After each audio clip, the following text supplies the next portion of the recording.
RayJ took the stage on Valentine's Day with blood streaming down his face, a heart monitor affixed to his chest, and a medical diagnosis indicating his heart is barely functioning.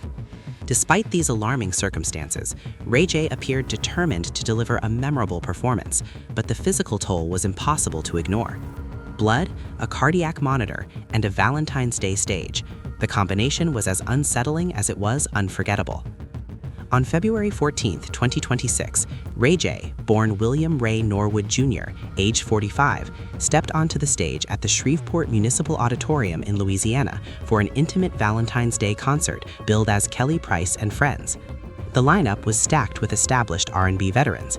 Kelly Price headlined, supported by Bobby V, Sammy, 702, Jay Holiday, Sunshine Anderson, and Pleasure P, the latter of whom was a late addition to the bill. Doors opened at 7 o'clock in the evening, with the show commencing at 8. Tickets were available through Ticketmaster. The event was promoted as a romantic, soulful evening of non-stop R&B classics for couples celebrating the holiday, set not in a massive arena, but within an intimate auditorium setting where fans could experience the energy of the performances at close range. And then RayJ took the stage in a bright orange jumpsuit and sunglasses. Within minutes, the entire internet was consumed by what they observed on his face. However, the cameras rolling throughout the audience captured something that no amount of showmanship could conceal. Multiple fan-recorded videos revealed a red liquid, unmistakably resembling blood, dripping from beneath his sunglasses and trailing down the right side of his cheek. This was not a momentary blink-and-you-miss-it occurrence. The streak was persistent and clearly visible as he moved across the stage, handed out red roses to women seated in the front rows, leaned in to engage with audience members, and delivered fan-favorite R&B performances. In at least one clip, he briefly lifted or adjusted his sunglasses, and the liquid appeared to originate directly from the eye area itself. He did not stop. He did not wipe it away with any sense of urgency. He did not acknowledge it to the crowd. He continued performing as though nothing was happening, maintaining the same Valentine's Day energy the audience had paid to experience. Then came the second shock of the evening.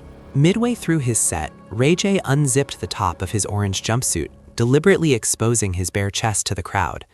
There, on the upper left side of his torso, sat a prominent medical patch or dressing, widely identified by fans and media outlets including Complex, Yahoo, and Hindustan Times as a heart monitor, likely a Holter monitor or a similar cardiac monitoring device. He appeared to reveal it intentionally while continuing to sing, as though the device were part of the performance itself, rather than evidence that his body was being actively monitored for signs of failure. Prior to the show, RayJ had posted on Facebook acknowledging the device directly.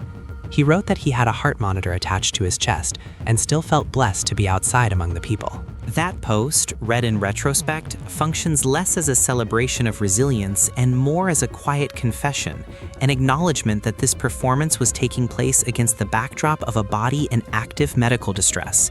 He was telling the world, in advance, that his heart was being monitored in real time and that he was choosing to perform regardless.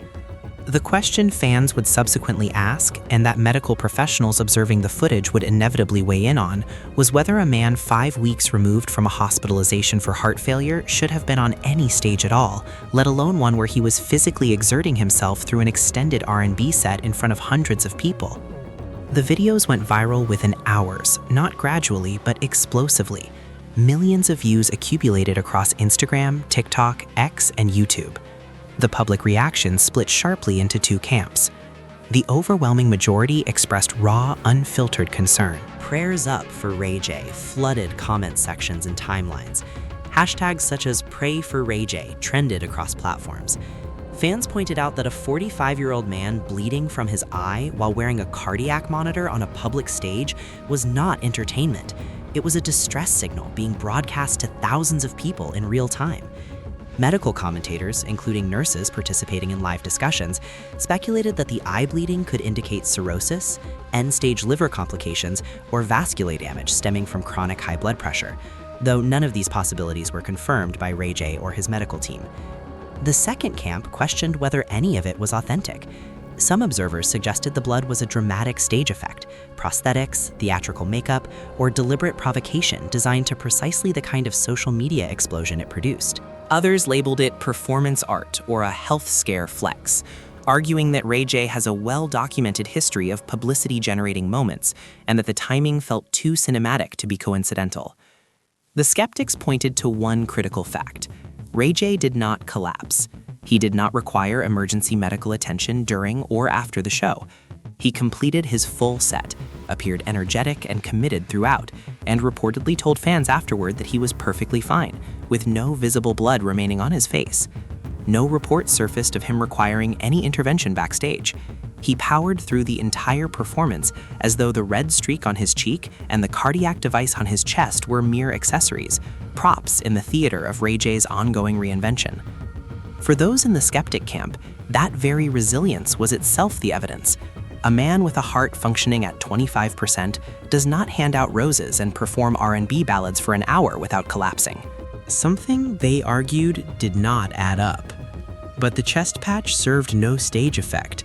It was medically real, and it was entirely consistent with everything RayJ had publicly disclosed in the 5 weeks prior. Disclosures that had already sent shockwaves through the entertainment world and dominated headlines from TMZ to NBC News. Because what happened on that Shreveport stage did not occur in isolation. It happened exactly 5 weeks after RayJ was rushed to a Las Vegas hospital, where doctors delivered a diagnosis that shattered any illusion of invincibility he had carried for decades. The blood may have been debatable. The heart monitor was not. And the story behind that device, a story involving pneumonia, heart failure, 8 medications, and a prognosis that included the word months, is where this narrative takes its darkest turn. As of February 16, 2026, RayJ has not issued a direct public statement addressing the specific visuals from the Shreveport performance, not the blood, not the patch, and not the implications of performing under those conditions. He has been posting normally on social media and maintaining his public-facing presence, but the footage from that Valentine's Day concert has now fused with the hospital footage from January to create a single escalating narrative that the internet cannot stop discussing. RayJ is performing with a failing heart, bleeding from his eye on a public stage, and the gap between his ambition and his body's capacity appears to be narrowing by the week. 25%, and counting. On January 6, 2026, TMZ reported that RayJ had been admitted to a Las Vegas hospital with severe pneumonia and heart pains. He underwent x-rays and an echocardiogram while medical staff assessed the extent of the damage. Footage obtained by TMZ showing him lying in a hospital bed connected to monitors, oxygen lines, and intravenous drips, wearing a blue surgical cap while doctors conducted cardiac examinations, spread rapidly across social media and news outlets. It became the viral hospital footage that would define the first month of 2026's coverage of RayJ. It was not the first time pneumonia had nearly claimed his life. In October 2021, he had been hospitalized in Miami for a severe case of non-COVID pneumonia, forced to share a wing with COVID-19 patients due to pandemic-era hospital protocols, and told TMZ at the time that he thought it was over. That earlier episode required oxygen support and an extended recovery period. But the January 2026 hospitalization was categorically different. The pneumonia did not merely attack his lungs this time, it triggered, or more accurately unmasked, a catastrophic heart condition that had been silently building for years beneath the surface of his celebrity lifestyle. In emotional Instagram live videos posted around January 25th to 28th, 2026, RayJ laid bare the full, devastating scope of his diagnosis. His heart, he revealed to his followers in real time, was functioning at only 25% capacity. For praying for me, I was in a hospital. That admission, delivered with an almost casual directness during a live stream, sandwiched between business announcements and personal banter, was medically staggering. A normal heart's ejection fraction ranges between 55 and 70%. At 25%, a patient falls squarely into the territory of severe heart failure with reduced ejection fraction, classified under current AHA, ACC, and HSFA guidelines as HFrEF, a condition that, without aggressive treatment, carries significant mortality risk. I literally shout out to Sheila holding me down in the hospital. I'm not gonna do that. RayJ attributed the damage squarely to years of self-destructive choices he had made during the height of his fame. He described consuming 4 to 5 bottles of alcohol daily, engaging in heavy substance use, including Adderall and other pills, and maintaining a relentless cycle of partying that he believed had left his body irreparably compromised. He described one side of his heart as black and done, language that, while not clinical in nature, conveyed the raw gravity of what cardiac imaging had revealed to his doctors. He admitted openly that he had felt invincible for far too long, and that the bill for that invincibility had finally come due, all at once. The prognosis, as RayJ related to his audience, was dire. He told fans that doctors had indicated he may not survive long, deploying phrases such as, "2027 is definitely a wrap for me," and referencing having only months left to live. These claims were picked up by virtually every major outlet. NBC News reported on it, People magazine ran an extensive feature, Billboard covered the health update in detail, USA Today published its own account, Page 6 reported that he claimed he would not live past 2027. The combination of leaked hospital footage from TMZ and his raw, self-recorded Instagram videos kept the topic trending through the final days of January 2026 and into February.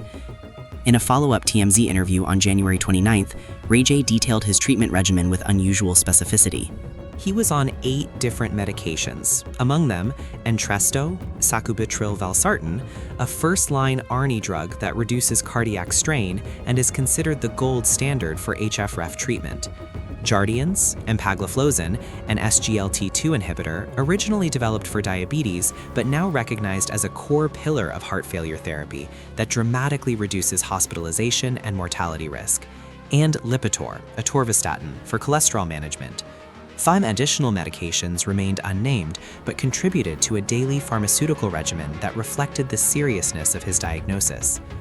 Doctors had placed him on strict bed rest. No alcohol, no smoking, 0 deviation. They were also preparing him for a potential pacemaker or implantable cardioverter defibrillator, ICD, a device that prevents sudden cardiac death from arrhythmias in patients with low ejection fraction, with a decision pending a follow-up appointment scheduled for 2 weeks later. His sister, Brandy Norwood, emerged as the anchor of his support system.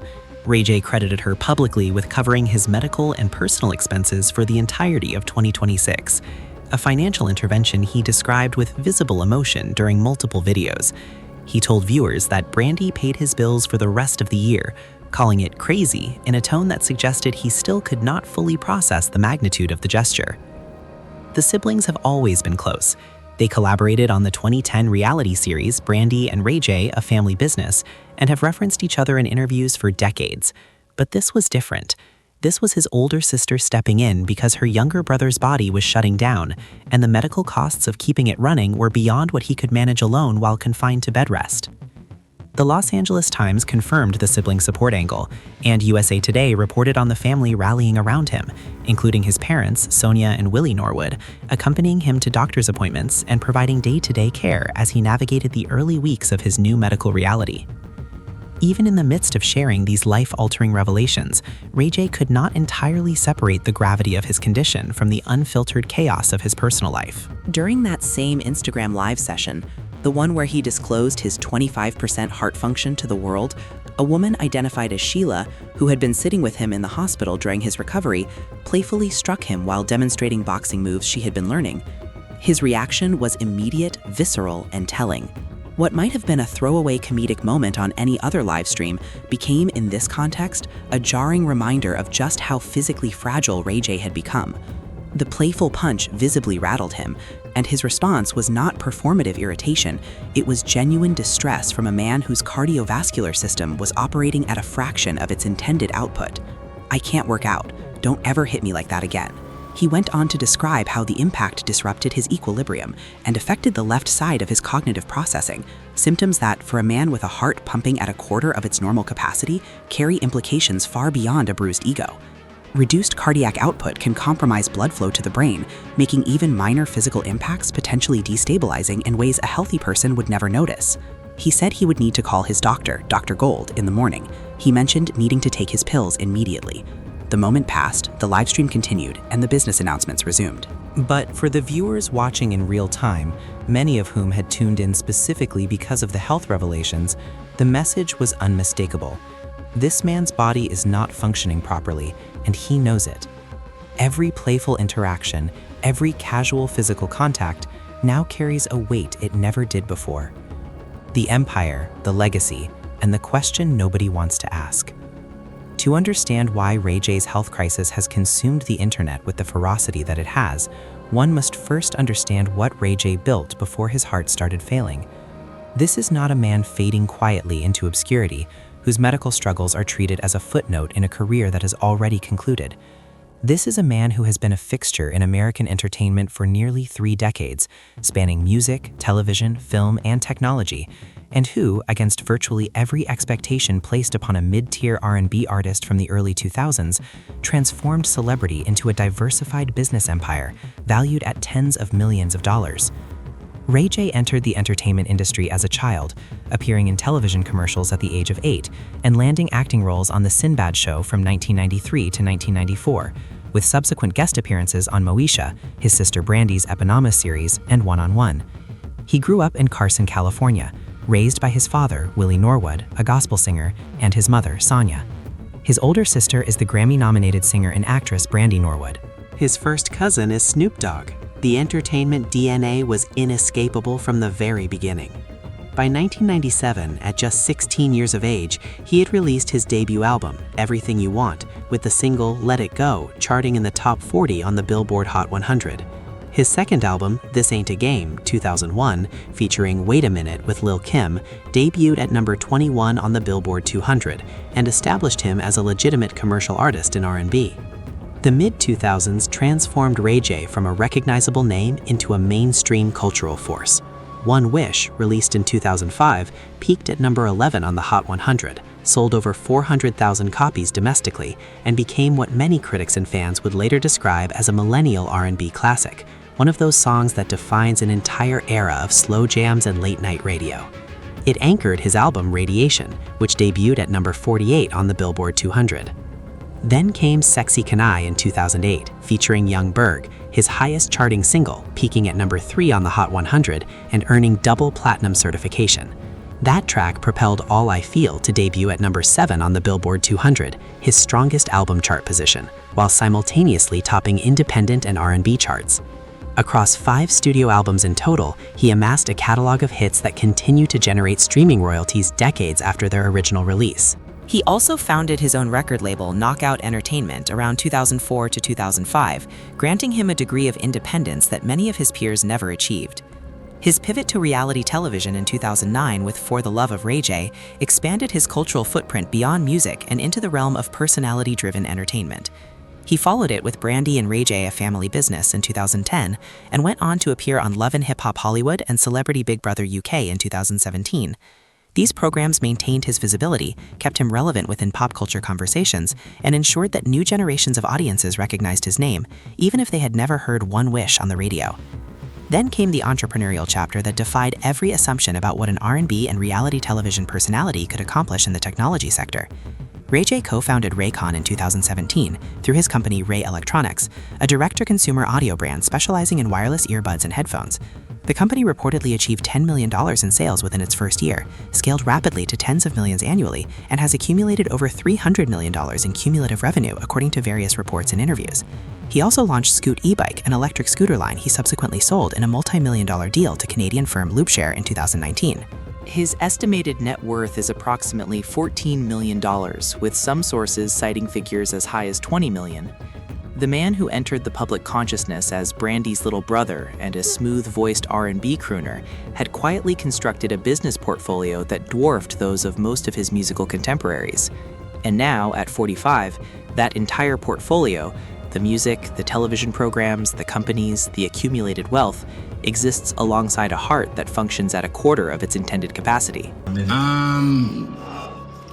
You're amazing. I'm gonna go upstairs and heal. Even in the process of revealing his condition to the world, RayJ could not suppress the relentless entrepreneurial drive that has always defined him. The very same live stream in which he disclosed his 25% heart function doubled as a business launch event. He announced that his Tronix network was relaunching as a dedicated dating show platform powered by the Zeus network, which he praised extensively as the dominant force in OTT streaming for urban entertainment. The juxtaposition was staggering. A man describing his heart as black and done in one stretch of the broadcast, then pivoting seamlessly to promote For the Love of RayJ 3 and announcing plans for 15 new dating shows to begin production within 2 months. He commended Zeus Network founder Lemuel Plummer, praised the OTT platform's disruption of linear television, and positioned Tronix as a dating show-only vertical heading into 2026 and 2027, the very year he had told his audience doctors said would be a wrap for him. Fan reactions to the full arc of this saga, from the January hospitalization to the Instagram revelations to the Shreveport performance, have constituted a volatile mixture of genuine concern and pointed skepticism. The supportive majority flooded his Instagram comments with prayers, healing wishes, and messages such as, "Heart at 25% is no joke." Hashtags including Pray for RayJ and Get Well RayJ circulated widely across X, Instagram, and TikTok. Some fans shared their own experiences with heart failure and low ejection fraction, offering encouragement drawn from personal survival. Others praised his transparency regarding the consequences of substance abuse, viewing his public warnings as a genuine act of service from a man paying the price for choices he can no longer undo. However, a significant and vocal minority accused him of leveraging the health crisis for publicity. Comments such as, "Is he promoting a new show during his health announcement?" and characterizations of the entire saga as a sympathy ploy gained traction in tabloid coverage, viral reposts, and social media threads. Some skeptics tied the timing to RayJ's ongoing custody battles and personal legal entanglements, suggesting the health revelations were strategically deployed for public sympathy at a convenient moment.